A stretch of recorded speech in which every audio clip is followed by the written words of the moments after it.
Hi friends, ಎಲ್ರಿಗೂ ಮಲ್ಲಿಗೆ ಮಠ್ ಚಾನಲ್ಗೆ ಸ್ವಾಗತ. ಇವತ್ತು ನಾನು ಒರಳು ಚಿತ್ರಾನ್ನ ಹೇಗೆ ಮಾಡೋದು ಅಂತ ತೋರಿಸ್ಕೊಡ್ತಾ ಇದ್ದೇನೆ. ಇದೊಂದು ಟಿಫಿನ್ ಬಾಕ್ಸ್ ರೆಸಿಪಿ ಅಂತ ಕೂಡ ಹೇಳ್ಬೋದು ನೀವು. ಅದೇ ರೀತಿ ಹಳೆಯ ಕಾಲದ ಅಡುಗೆ ಇದು. ಮೊದಲು ಇದನ್ನು ರುಬ್ಬುವ ಕಲ್ಲಲ್ಲಿ ರುಬ್ಬಿ ಮಾಡ್ತಾಯಿದ್ರು, ಆದರೆ ಮಿಕ್ಸಿಯಲ್ಲಿ ಈಗ ಮಾಡ್ತೇವೆ ನಾವು. ಈಗ ಒರಳು ಚಿತ್ರಾನ್ನ ಹೇಗೆ ಮಾಡೋದು ಅಂತ ನೋಡ್ಕೊಂಬರೋಣ ಬನ್ನಿ. ಮೊದಲಿಗೆ ನಾವು ಮಸಾಲೆಯನ್ನು ರೆಡಿ ಮಾಡ್ಕೋಬೇಕು. ಒಂದು ಮಿಕ್ಸಿ ಜಾರ್ ತಗೊಂಡಿದ್ದೇನೆ ನೋಡಿ, ಅದಕ್ಕೆ 3 ಹಸಿಮೆಣಸು ಹಾಕ್ಕೊಂಡಿದ್ದೇನೆ. 1 ಕಪ್ನಷ್ಟು ತೆಂಗಿನ ತುರಿ, ಖಾರಕ್ಕೆ ತಕ್ಕ ಹಾಗೆ ನೀವು ಹಸಿಮೆಣಸು ಜಾಸ್ತಿ ಮಾಡ್ಕೋಬೋದು. ಹಾಗೆ ಒಂದು ಚಿಕ್ಕ ಗಾತ್ರದಲ್ಲಿ ಹುಳಿಯನ್ನು ತಗೊಳ್ಳಿ. ಹಾಗೆ ಸ್ವಲ್ಪ ಒಂದು ತುಂಡು ಬೆಲ್ಲ, ಇಷ್ಟಪಡುವವರು ಸ್ವಲ್ಪ ಜಾಸ್ತಿ ಹಾಕ್ಕೋಬೋದು, ಬೇಡ ಇಷ್ಟೇ ಹಾಕ್ಕೊಳ್ಳಿ.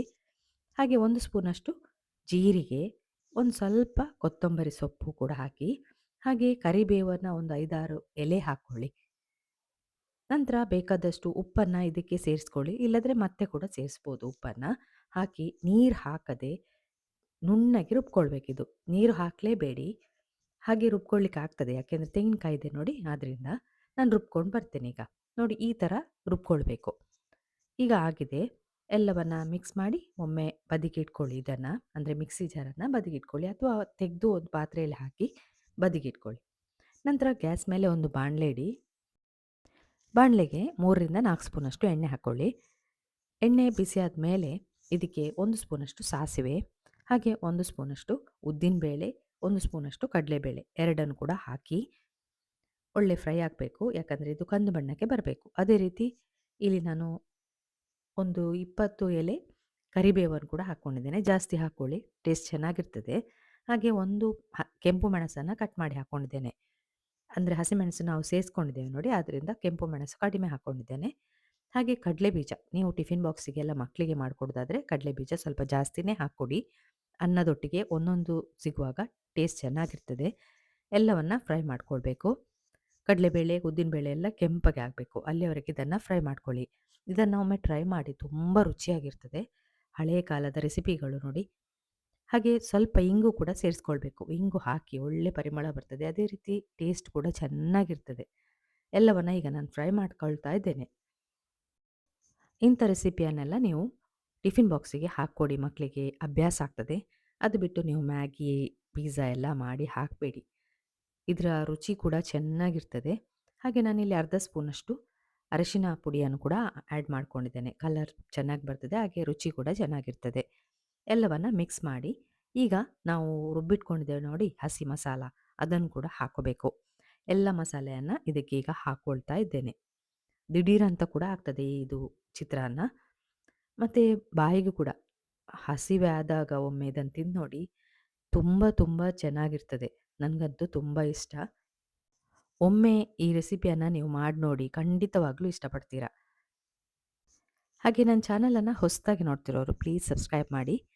ಕೆಳಗಡೆ ಕಮೆಂಟ್ ಅಂತ ಬರ್ತದೆ ನೋಡಿ, ಅಲ್ಲಿ ಹೈಪ್ ಅಂತ ಸಿಗ್ತದೆ ನಿಮಗೆ ಕಮೆಂಟ್ ಬರೆಯುವಾಗ. ಆ ಹೈಪನ್ನು ಪ್ರೆಸ್ ಮಾಡಿ. ಪ್ರೆಸ್ ಮಾಡಿದರೆ ಅದು ತುಂಬ ಮಂದಿಗೆ ಶೇರ್ ಆಗ್ತದೆ, ನನಗೂ ಕೂಡ ಹೆಲ್ಪ್ ಆಗ್ತದೆ. ನನಗೆ ಸಪೋರ್ಟ್ ಮಾಡಿ. ಈ ರೆಸಿಪಿ ಇಷ್ಟ ಆದರೆ ಖಂಡಿತವಾಗ್ಲೂ ಕಮೆಂಟ್ ಹಾಕಿ. ಈ ಮಸಾಲೆಯನ್ನು ಒಂದು 2-3 ನಿಮಿಷ ಒಳ್ಳೆ ಫ್ರೈ ಮಾಡ್ಕೊಳ್ಳಿ, ಯಾಕೆಂದರೆ ಹಸಿ ವಾಸನೆ ಎಲ್ಲ ಹೋಗಬೇಕು. ಲೋ ಫ್ಲೇಮಲ್ಲೇ ಇಟ್ಟು ಇದನ್ನು ಫ್ರೈ ಮಾಡ್ಕೊಳ್ಳಿ. ನೋಡಿ ಈಗ ಒಂದು 4 ನಿಮಿಷ ಕಳೆದಿದೆ, ನಾನು ಫ್ರೈ ಮಾಡ್ತಾನೆ ಇದ್ದೇನೆ. ಈಗ ನೋಡಿ ಒಳ್ಳೆ ಫ್ರೈ ಆಗಿದೆ, ಹಸಿ ವಾಸನೆ ಎಲ್ಲ ಹೋಗಿದೆ. ಗ್ಯಾಸನ್ನು ಆಫ್ ಮಾಡಿ ಇದನ್ನು ತಣಿಲಿಕ್ಕೆ ಬಿಡಬೇಕು. ಮತ್ತು ನೀವು ಅನ್ನ ಕೂಡ ಮಾಡಿ ಇಡಬೇಕಾಗ್ತದೆ, ಇಲ್ಲಾಂದರೆ ಇದನ್ನು ಫಸ್ಟಿಗೆ ಗೊಜ್ಜನ್ನು ಮಾಡಿಡಿ, ನಂತರ ಅನ್ನ ಮಾಡಿ ಈ ಅನ್ನದ ಮೇಲೆ ತಣ್ಣದ ಮಸಾಲೆ ಇದೆ ನೋಡಿ ಅದನ್ನು ಹಾಕ್ಕೋಬೇಕು. ತುಂಬ ಸುಲಭ, ದಿಢೀರಂತ ಒಂದು 10 ನಿಮಿಷದಲ್ಲಿ ನಿಮಗೆ ರೆಡಿ ಆಗ್ತದೆ. ನಾನೆಲ್ಲ ಮಸಾಲೆಯನ್ನು ಈಗ ಅನ್ನದ ಮೇಲೆ ಹಾಕ್ಕೊಳ್ತಾ ಇದ್ದೇನೆ. ಈ ರೆಸಿಪಿ ಇಷ್ಟ ಆದರೆ ಏನು ಮಾಡಬೇಕು ಅಂತ ಗೊತ್ತಿದೆ ತಾನೇ? ಲೈಕ್ ಕೊಡಿ, ಕಮೆಂಟ್ ಹಾಕಿ, ಎಲ್ರಿಗೂ ಇದನ್ನು, ಅಂದರೆ ನಿಮ್ಮ ಫ್ರೆಂಡ್ಸ್ಗೂ ರಿಲೇಟಿವ್ಸ್ಗೂ ಎಲ್ರಿಗೂ ಇದನ್ನು ಶೇರ್ ಮಾಡಿ. ನೋಡಿ ಈಗ ನಾನು ಕೈಯಲ್ಲಿ ಎಲ್ಲವನ್ನು ಮಿಕ್ಸ್ ಮಾಡ್ತೇನೆ. ಮಸಾಲೆ ಮತ್ತು ಅನ್ನ ಮಿಕ್ಸ್ ಆಗಬೇಕು. ಮೊದಲು ಕೈ ತುತ್ತು ಕೊಡ್ತಿದ್ರು ಹೇಳ್ತಿದ್ರು ನೋಡಿ, ಇದೇ ಥರ ಕೊಡ್ತಿದ್ರೇನೋ. ಈಗ ನಾವು ಅದನ್ನು ಫಿಲ್ಮಲ್ಲೆಲ್ಲ ನೋಡ್ತೇವೆ ನೋಡಿ, ಕೈ ತುತ್ತು ಕೊಡೋದು. ಹೀಗೆ ಮಾಡಿ ಎಲ್ರಿಗೂ ಕೊಡ್ತಿರ್ಬೋದು. ರುಚಿ ಕೂಡ ಚೆನ್ನಾಗಿರ್ತದೆ, ಅದರೊಟ್ಟಿಗೆ ಪ್ರೀತಿ ಕೂಡ ಇರ್ತಿತ್ತೇನೋ. ನೋಡಿ ಎಲ್ಲವನ್ನು ನಾನು ಮಿಕ್ಸ್ ಮಾಡ್ತಾ ಇದ್ದೇನೆ. ಚೆನ್ನಾಗಿ ಮಿಕ್ಸ್ ಮಾಡ್ಕೊಳ್ಳಿ, ಅನ್ನದ ಕಲರ್ ಎಲ್ಲ ಗ್ರೀನ್ ಆಗ್ತದೆ, ಅಲ್ಲಿಯವರೆಗೆ ಇದನ್ನು ಮಿಕ್ಸ್ ಮಾಡಿ.